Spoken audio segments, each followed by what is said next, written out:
এইখানে থাকবি, তুই এই বাড়িতে থেকে নিজের জন্য লড়াই করবি। তুই এত সহজে হার মানবি না সীমা, প্লিজ। লড়াই করব আমি, নিজের জন্য লড়াই করব, তাও আবার নাকি এই বাড়িতে থেকে।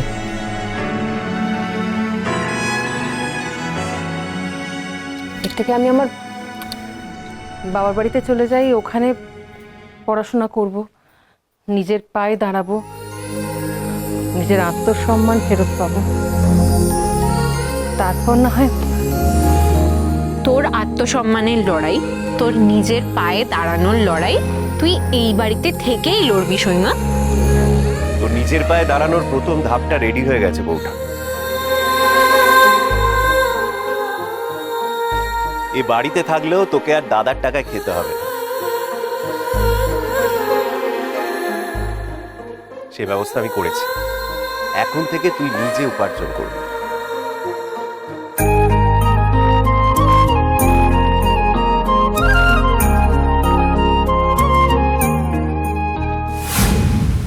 মাথার ওপর দিয়ে জল গড়িয়ে যাচ্ছে, এখনো সময় আছে। সাবধান হও মা, সাবধান হও। তা কি করবো বল? ওই পাজি ধিঙ্গি মেয়েটাকে তাড়ানোর জন্য তো দেবীনাকে আনতেই হলো। একদম কালনাগিনী এনেছো মা, কালনাগিনী। আর এই কালনাগিনী কিন্তু তোমার ইচ্ছে পূরণ করার জন্য আসেনি মা, বরং এই দেবী না বর্দার সংসার ভাঙতে এসেছে।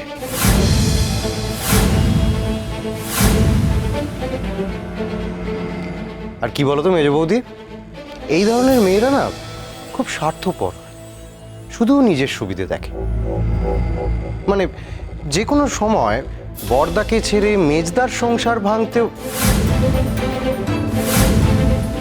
হ্যাঁ, তোমার সংসার ভাঙতেও কিন্তু পিছপা হবে না। কি যাতা বলছিস? ঠিকই বলছি মা। আচ্ছা মা, এটা তো তুমিই বলেছিলে যে সংসার খুব ভয়ঙ্কর জিনিস, এর রাশ যদি ঠিকঠাক টেনে না ধরা যায় তাহলে হাতের বাইরে বেরিয়ে গেলে তাসের ঘরের মতো চূর্ণ বিচূর্ণ হয়ে যায় বলেছিলে না? তাহলে তোমার নিজের ছেলে বর্দা যে হাতের বাইরে বেরিয়ে যাচ্ছে সেটা তুমি দেখতে পাচ্ছ না? তোমার নিজের সংসার অন্য একটা বাইরের মেয়ের হাতে চলে যাবে, তুমি দেখবে, কিছু করবে না। বুবাই, আমিও সেটাই মাকে বোঝাতে চাইছি যে দেবীনাকে এই বাড়িতে এনে আমরা মোটেও ভালো কাজ করি।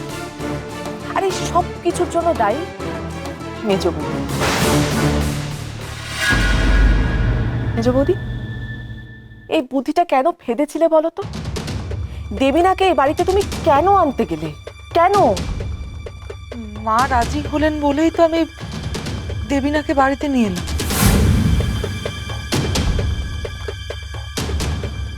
আর দূর, ওই বরফিকে তাড়ানোর জন্যই তো দেবীনাকে আনতে হলো।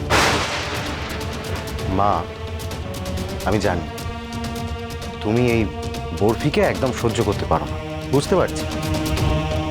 কিন্তু এবার তো তাহলে সিদ্ধান্তটা তোমাকেই নিতে হবে মা, যে তুমি তোমার কোন শত্রুকে আগে এই বাড়ি থেকে তাড়াতে চাও। হ্যাঁ, আমি একটা সাজেশন তোমাদের দিতে পারি, যদিও বলার দরকার নেই, তোমরা জানোই বরফি হার্মফুল নয়।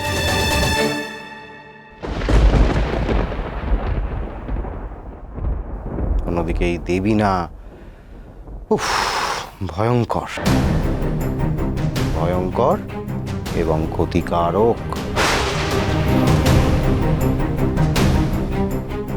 ঠিক কথা বলেছিস বুবাই, একদম ঠিক কথা বলেছিস। দেবীনা সাংঘাতিক মেয়ে, বলেছে না কাল হয়তো বর্দাকে নিয়ে বাড়ি ছেড়ে চলেও যেতে পারে। এই না না, এ হতে পারে না। হতে পারে মা, হতে পারে। দেবীনা হয়তো এটাও বলতে পারে বর্দা এই সংসারের সাথে কোনো সম্পর্কই আর রাখবে না। পারে মা, পারে, সবকিছুই হতে পারে। ওই যে একটু আগে বললাম, এই ধরনের মেয়েরা সুবিধেবাদী হয়, স্বার্থপর হয়। প্লিজ মা, এখনো বলছি, এখনো সময় আছে। বড় কোনো দুর্ঘটনা ঘটার আগে এই দেবীনাকে আটকাও মা। আটকাও। কি বলছো মিডিলে শুনছি? সীমা চাকরি করবে? কোন অফিসে চাকরি করবে? কি চাকরি করবে? তো ভাবতে পারছি না সীমা চাকরি করবে। সীমা তুই তো এবার সুপার বিজি হয়ে যাবি, কলেজ, অফিস, সংসার। এরপরে তুই আমার জন্য, আমাকে ভালোবাসার জন্য সময় পাবি তো? তোর সইমা হলো দশভুজা, কোনো সমস্যাই হবে না, বরং লাভের লাভ যেটা হবে ওর লেখাটা ও সারিয়ে নিতে পারবে। এবার চুপ করবি টুবা? কি তখন থেকে উল্টোপাল্টা কথা বলে যাচ্ছিস? কে দেবে আমায় চাকরি? উচ্চ মাধ্যমিক পাশ আমি, কলেজটাও পেরোতে পারিনি এখনো, আমি নাকি পাবো চাকরি? এই শোন বৌঠান, তুই না যে সে উচ্চ মাধ্যমিক পাস নস, তুই এ রাজ্যের মধ্যে থার্ড হয়েছিলিস, ভুলে গেছিস? এই শোন টুবান, তুই এগুলো কেন করছিস আমি খুব ভালো করে জানি। তুই আসলে আমায় এই বাড়িতে আটকে রাখতে চাইছিস। আমি একটা কথা বলি, আমি না তোদের সামনে হাত জোড় করছি রে, এবার আমায় যেতে দে। দমটা বন্ধ হয়ে আসছে আমার এই বাড়িতে।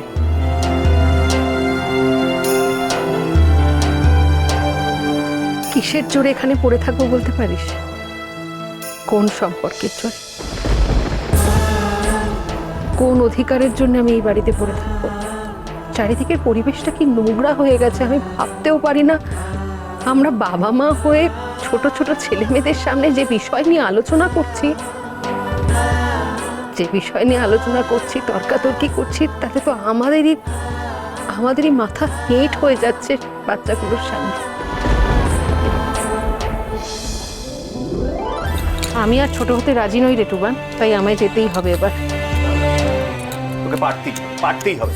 আচ্ছা তুই ধর, মানে তোর জায়গায় যদি অন্য কোনো মহিলা থাকে আর তোর সাথে রোজ রোজ এ বাড়িতে যা যা ঘটছে সেগুলো যদি তার সাথেও ঘটতো, তাহলে তুই কি বলতিস? মানে কি অ্যাডভাইস দিতিস? তুই বলতিস বাড়ি থেকে পালিয়ে যাও?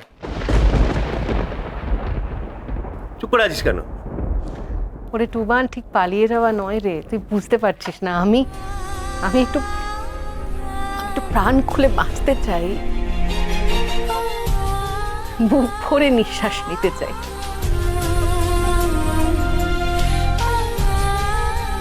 আমার মতো অবস্থায় কোনো মেয়ে যদি যেত, আমি জানি না সে কি করতো, কিন্তু আমার তো পিঠটা দেয়ালে ঠেকে গেছে রে। আমার পালিয়ে যাওয়া ছাড়া কোনো উপায় নেই।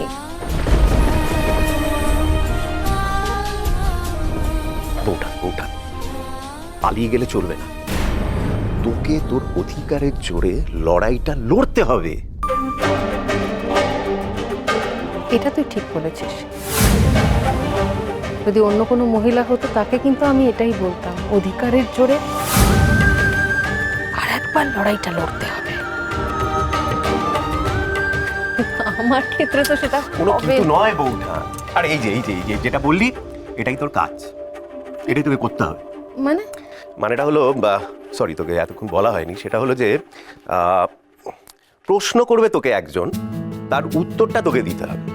মানে আমাদের কাগজে মহিলাদের একটা কালাম আছে, মানে স্পেশালি গৃহবধূদের একটা কালাম আছে। তো সেখানে অনেক মহিলারা ওই বিভিন্ন সমস্যা, মানে ওই সম্পর্কের সমস্যা, সাংসারিক সমস্যা নিয়ে প্রশ্ন করবে, তোকে সেই উত্তরটা দিতে হবে। আর বলছো উত্তর দেবে সীমা? তবে তার আগে একটা কাজ করতে হবে, সেটা হলো তোকে একদিন গিয়ে একটু ইন্টারভিউ দিয়ে আসতে হবে। কি? আমায় গিয়ে তোর অফিসে গিয়ে ইন্টারভিউ দিতে হবে? হ্যাঁ, ইন্টারভিউ দিবি, বাকি কথা আমি সেরে রেখেছি। হবে না, পারবো না টুবান, এগুলো সম্ভব নয়। মানে যা পারছিস বলছিস, দূর আমি চাই। কি করছিস কি তোরা? কি উল্টোপাল্টা কথা বলছিস? শুধুমাত্র উচ্চ মাধ্যমিক পাস, কোনো ডিগ্রি নেই আমার কাছে। আমি কোনো চাকরি বাকরি করতে পারবো না টুবান, উল্টোপাল্টা ভাবনাগুলো বন্ধ কর।